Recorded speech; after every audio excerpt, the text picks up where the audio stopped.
So today we are going to discuss about structure of nephron. In kidney, millions of nephrons are there and these nephrons are the basic unit of filtration.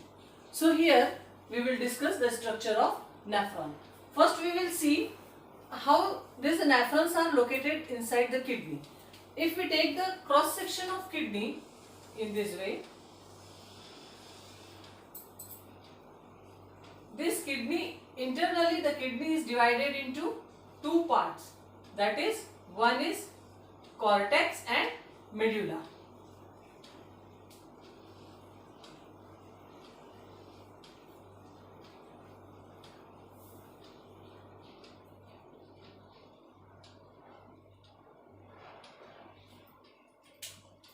The external region is cortex. This region is cortex, and this internal part, this region is called as medulla. The location of nephron is like this. Nephrons are in cortex. Half part of the nephron is in cortex.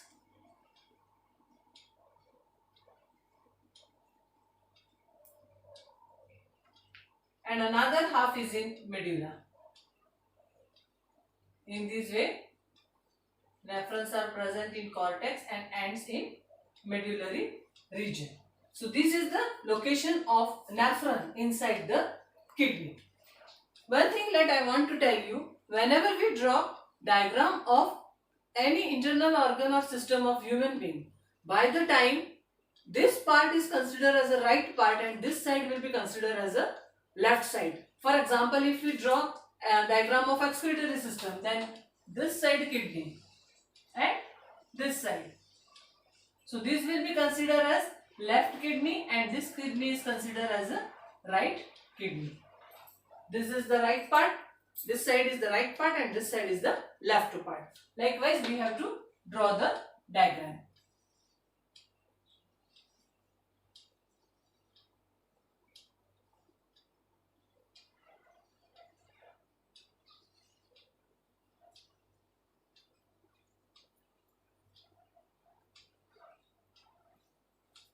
Now, the structure of nephron. Nephron is basically divided into three parts. The first part is Bowman's capsule. It is a cup-shaped structure, cup-like structure called as Bowman's capsule. This Bowman's capsule opens in tubular structure. Opens in tubular structure.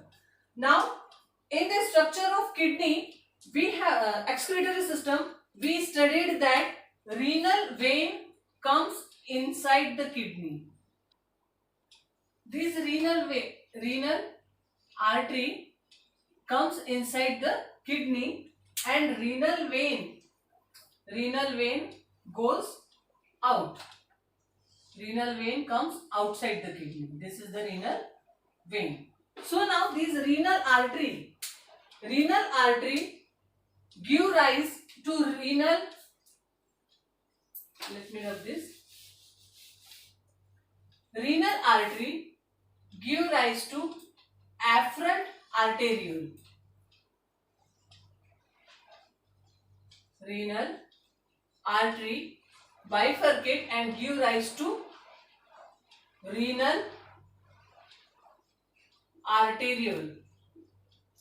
These renal arteriole splits or ends into capillaries. They ends in capillaries. And these capillaries passing through Bowman's capsule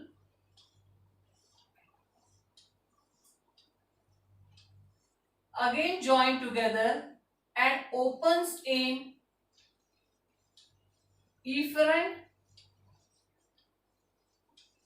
arteriole. So what is this? Afferent arteriole and efferent arteriole, not renal arteriole. This is afferent arteriole. What is this afferent arteriole and efferent arteriole? Afferent arteriole means this afferent arteriole arises from renal artery, and this renal artery give rise to afferent arteriole, This arteriole splits into capillaries, and these capillaries again join and they form efferent arteriole. Now, these renal artery carry impure blood. Which type of blood is bring by renal artery? Renal artery brings impure blood. The network of capillaries is called as glomerulus. This cup-shaped structure is called as Bowman's capsule, and network is called as glomerulus.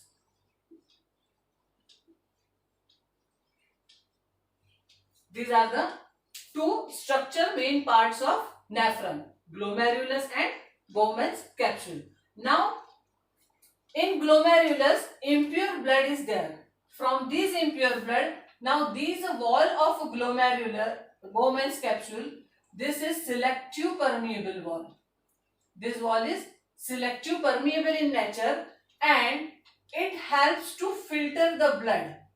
That is, the process is called as ultrafiltration. Whatever blood is carried out here in capillaries, these capillaries pass blood here in the region of capsule, Bowman's capsule. This blood is going to be filtered, and here filtrate come and get collected here in the tubular region. This is the filtrate, and blood again goes back in afferent arteriole. Now, filtrate means which things are present in filtrate? Filtrate is rich with, except blood, whatever material present in blood, that material is in filtrate. So, in filtrate, proteins are there, glucose, amino acid, some salts, water, ions, and basically urea.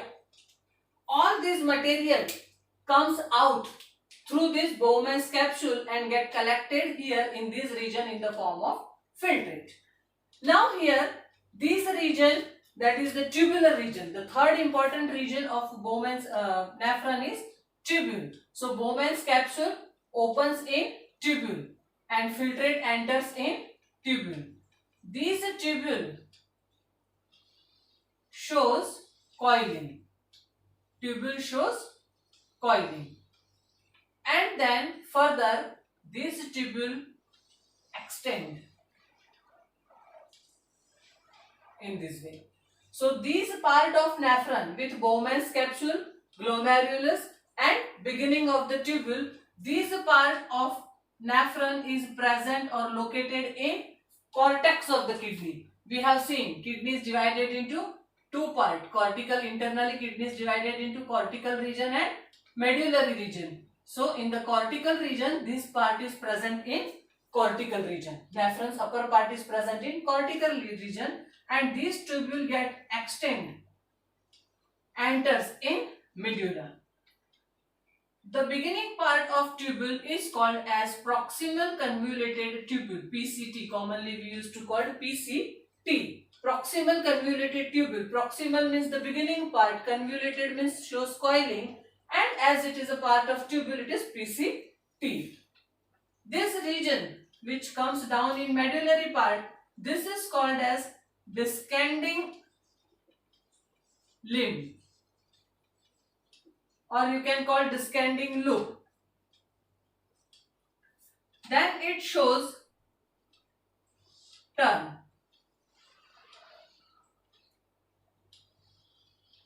And here it becomes slightly broader, which is called as ascending limb. And this U-shape, U-turn structure, it is called as loop of Henle. Now this tubule comes up and again shows coiling. This coiling is called DCT, distilled convoluted tubule, and this tubule further opens in a duct. That duct is called as collecting duct. Collecting duct. So this is the structure of nephron. That is, nephron is divided into three parts: Bowman's capsule, glomerules and tubules. Glomerules receive blood, impure blood from renal artery, that is afferent arteriole. This afferent arteriole splits into capillaries and blood get filtered here. These capillaries get unite again and they give rise to efferent arteriole. So blood goes back through efferent arteriole. Now infiltrate. Filtrate is enriched with protein, glucose, amino acid, salt, water, urea, ions, everything. Now these filtrate pass through the tubule and here the formation of urine takes place. So how urine formation takes place? Formation of urine takes place in three different steps. First step is ultrafiltration. First step is ultrafiltration. Second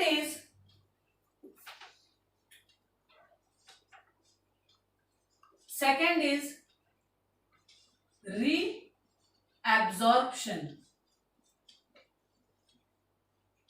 Third is secretion, selective secretion or tubular secretion. These are the three basic steps takes place during urine formation. Now how urine forms? When this filtrate come in this tubule, by the time filtrate is enriched with protein, glucose, amino acid, salt, water, ions, all these things are important. They are nutritive material. So these things, here filtration takes place, that is the process of ultrafiltration is completed in this region. Process of ultrafiltration takes place in Bowman's capsule.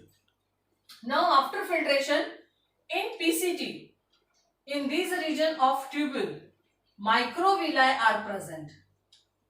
And the role of villi is linings of microvilli.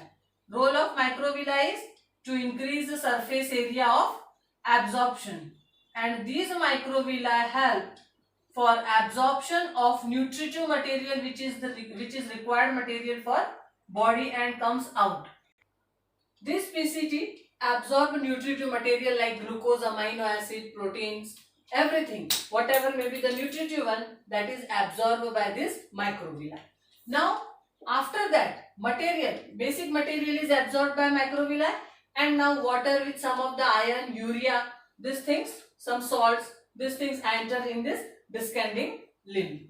This descending limb is having special characteristic, that is, it is permeable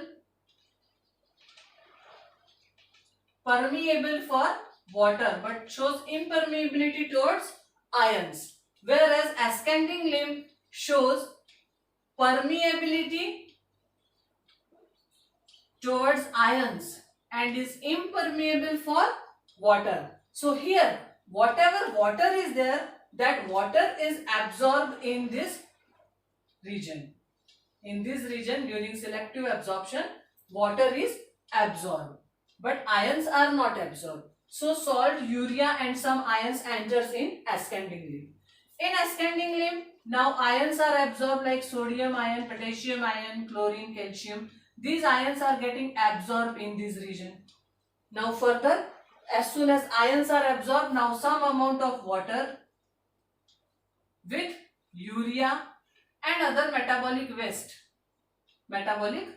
are present in the further part and it enters in this DCT. In the walls of DCT, again microvilli are present.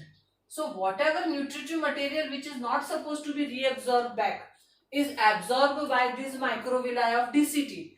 As compared to PCT, here less microvilli are there, but still absorbed by microvilli present in DCT and make urine more concentrated by secreting toxic material which are still present in blood. Whatever material is not supposed to be come out in the form of filtrate, here in this region, that material is secreted by walls of this tubule. And this side, in this region, urine become more concentrated, and finally this urine comes and collected by collecting duct. And this collecting duct opens in ureters, and ureter finally opens in bladder, and bladder opens in urethra. Now here, how this not secreted material is supposed to be selective secretion of tubule takes place here. As we discuss here, this efferent arteriole, it carry blood. Now what will happen here further? These efferent arteriole, they comes and shows coiling. They form renal tubules. This coiling is carried out or formed around these tubules. They coil this region. Complete tubules are getting coiled by renal afferent. This renal arteriole give rise to capillaries, and now these capillaries, it shows network of capillaries in between these tubules and completely surrounds this tubule. And whatever material is going to be reabsorbed, that reabsorbed material in these walls of tubule material is reabsorbed. These reabsorbed material get diffused in the capillaries of efferent arteriole, and in this way the nutritive material goes back in the blood. This network is continue till the region of DCT. So here, whatever toxic material or waste material is still present in the blood, that material get diffused in the walls of tubule, and tubule secrete that toxic material in the urine and make urine more concentrated and nutritive material already absorbed. And finally, these capillaries of efferent arteriole again join and form a vein. It form a vein called as renal vein. This renal vein opens in vena cava. That's why we have studied two vena cava, inferior vena cava and superior vena cava. So this inferior vena cava, renal vein opens in inferior vena cava and carry this blood to vena cava. Now which blood is there in renal vein? Here filtration takes place. After ultrafiltration, blood is there, and this blood is absorbing nutritive material. Means of course the blood is pure one. So here in renal vein, pure blood is there, but with purity, though blood is pure, but here the blood is deoxygenated. This blood is deoxygenated. Pure blood is different thing and deoxygenated blood is different one. So here no toxicity is present in the blood. All the toxicities get removed from the blood, but still CO2 is present in the blood. That's why blood is called as deoxygenated blood, and because of that only this renal vein carries deoxygenated blood, and this blood or renal vein opens in vena cava for further oxygenation. It carry it to heart and from heart to lungs. So this is the process of formation of urine, and in this formation of urine, basic part or role is performed by nephrons. What is the role of nephron? Blood comes in nephron, process of ultrafiltration takes place in Bowman's capsule, reabsorption takes place in tubule, and selective secretion by tubule takes place in distal convoluted tubule to make urine more concentrated. So what is the composition of urine? The composition of urine is, urine comprises of, composition of urine is 96% of water, 2% of urea and 2% of other metabolic waste. Metabolic waste. These things are present in urine. Here in selective, here in reabsorption, in this region all maximum nutritive material is reabsorbed. In the second region of tubule, maximum water is reabsorbed. And in the third region of tubule, ions are getting absorbed. So that is about the process of formation of urine with structure of nephron. Now the next we will study the excretion in plants.